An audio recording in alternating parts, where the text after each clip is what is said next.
This is the first module on macroeconomics for social impact. Now, why are we discussing macroeconomics as an enabler? Macroeconomics forms the backbone of our economy and is a significant enabler for understanding the underpinnings of social impact. The global development sector is prone to economic cycles, and development economics is a major pillar in forming policies and interventions for alleviating poverty, driving equitable education, sustainability, and much more.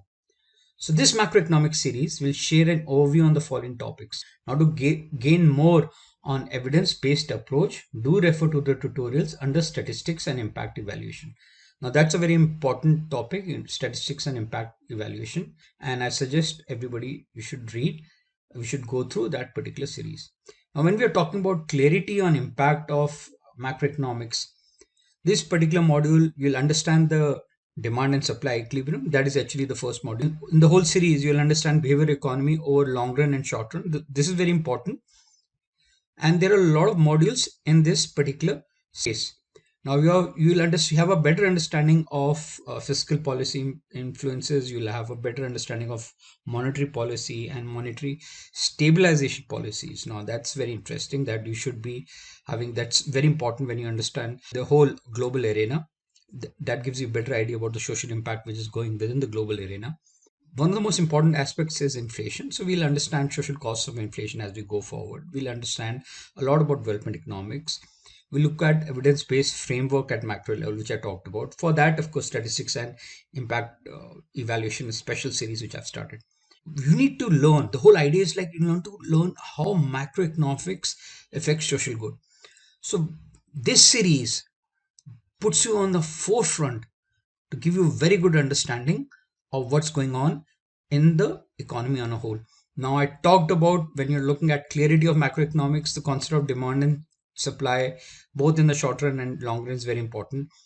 Interest rates and inflation, modern monetary and fiscal policies and their impact. Now, this is an introduction to stabilization policies. Now, this is going to be a mega series under this, but not only under this particular series, there's going to be a separate series on that particular topic. Now, when you're looking at books for reference, there are two very important books. Macroeconomics by Greg Mankiw, which is the major book, and the other major book is Macroeconomics Policy and Practice by Mishkin.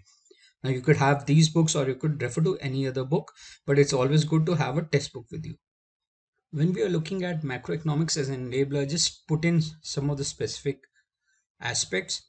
Now, GDP, which is real versus nominal, we have a topic which is going to be coming out next, is very important. Now, what's very good, very interesting part is well-being. I suggest, although I've not covered New Zealand, New Zealand has a variable of well-being within the GDP. GDP means the total income or expenditure which is created within an economy through goods and services.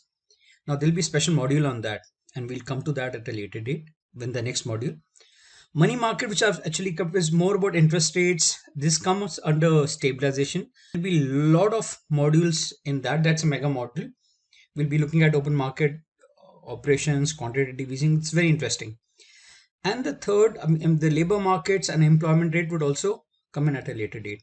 But when we start understanding about economics, we need to understand models. So models are as good as assumptions. They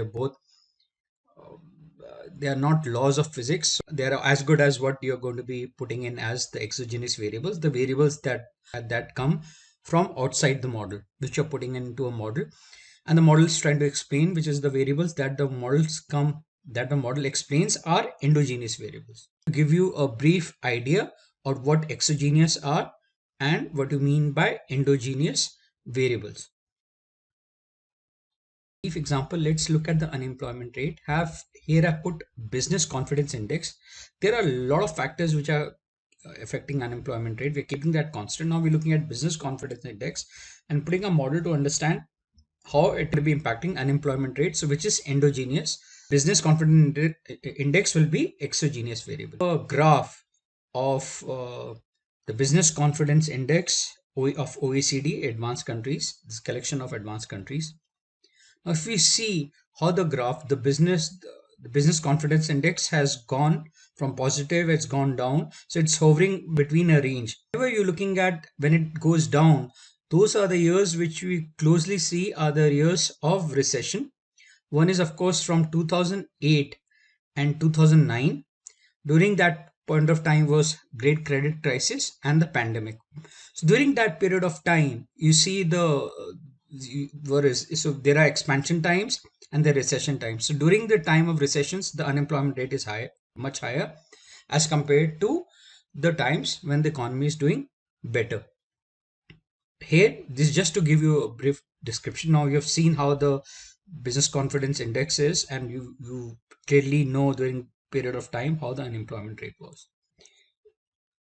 From here, what we then understand is that when the business confidence index and economic business cycles are related to each other, so during the time of expansion, the business confidence index is positive or high as the demand for goods and services is more, so the unemployment rate is less. On the other hand, during the recession, the business confidence index dips. Usually there are layoffs and the unemployment rate increases. These are the times of recession, and I've seen the arrows when there is a positive times of the economy. At the airline model, in the airline industry model, you have exogenous variables and endogenous variables. Here the exogenous variables are safety, the safety of the passengers, and the cost of jet fuel. So these are the inputs when you're looking at the model, and the output of the model, we are looking at price of an airline ticket or quantity of tickets sold. So we are keeping other variables constant in both these cases. And this is what the model is going to explain. Now, this model we are going to look in depth. Whenever you remember, when we are looking at cost of jet fuel, anything which is cost which goes to the input or the cost of ultimately this the cost of goods or services would always be the supply curve. So this is something very important. As we go forward, we're going to look at this again. Now here we come to to understand the demand and supply airline model. One of the reasons why this model has been selected is that you have these two which are exogenous, is safety and cost of fuel, which I've talked about. Price of an airline ticket is one endogenous variable. This other is number of tickets sold. So we are looking at two of endogenous variables, and we are taking two inputs. So two inputs and two outputs, and we are understanding the impact of safety of passengers and cost of fuel on price and quantity of airline ticket. Here we are trying in the airline industry model, we are trying to understand the effect of change in perception of safety of passengers and cost of jet fuel on the price of an airline ticket and number of airline tickets sold. Now we look at this model of demand and supply using the airline industry example. When you're looking at demand and supply equilibrium at QD is equal to QS, the price of the airline ticket adjusts so that the quantity supplied is equal to the quantity demanded. The demand curve is downward sloping, and as the price, which means like as the price of the airline ticket reduces, the number of airline tickets demanded increases. The demand curve is nothing but the relationship between price of the airline ticket and the number of airline tickets demanded, keeping safety of travelers or passengers constant. Now, when you look at the supply curve, it's upward sloping. The price of the airline ticket increases, the number of airline tickets supplied increases. The supply curve is the relationship between the price of the airline ticket and the number of airline tickets supplied, keeping the cost of fuel constant. Cost of fuel, whenever you're looking at, is the affects the supply curve, and when you're looking at demand curve, we have looked at the safety of the passengers. We look at the concept of market clearing. The price of goods and services are very different in the long run and short run. The prices of goods and services in the market, they quickly interact to demand and supply. The idea here is that it does not happen. The prices and wages do not, they are pretty slow to react. Now you could look at example of automobile cars and in the labor market during the recession. They do not quickly adjust. The price of the cars do not fall during the time of the recession. That's what we say. The prices are sticky in the short run. But out here, the example is we are taking the example because of to give you the example of retailers of global crude oil. Now, retailers of global crude oil also follow sticky pricey model. That is, if the market, if the prices of crude oil they really go up, they would not pass it on directly to the customers. It takes time. Now, this might be true, but to a certain extent, This was true during the time of the pandemic, but still, the prices were did go back to the customers. This is just to give you an idea. You have to see that the commodity price like oil, soybeans, they are actually traded on exchanges which are real time, so they very quickly adjust to demand and supply. Now that's a separate subject. You could look at futures and options. This is also a topic which will eventually start on the middle road. I've talked a bit about options, but there would be something coming up, but you could go out and read a bit about it, but that's a separate topic altogether. Here we are looking at the impact of COVID-19 pandemic on prices of petroleum. I've given PPI and MPI just to give you how the prices of domestic producer of goods and service fared versus those of foreign goods and services.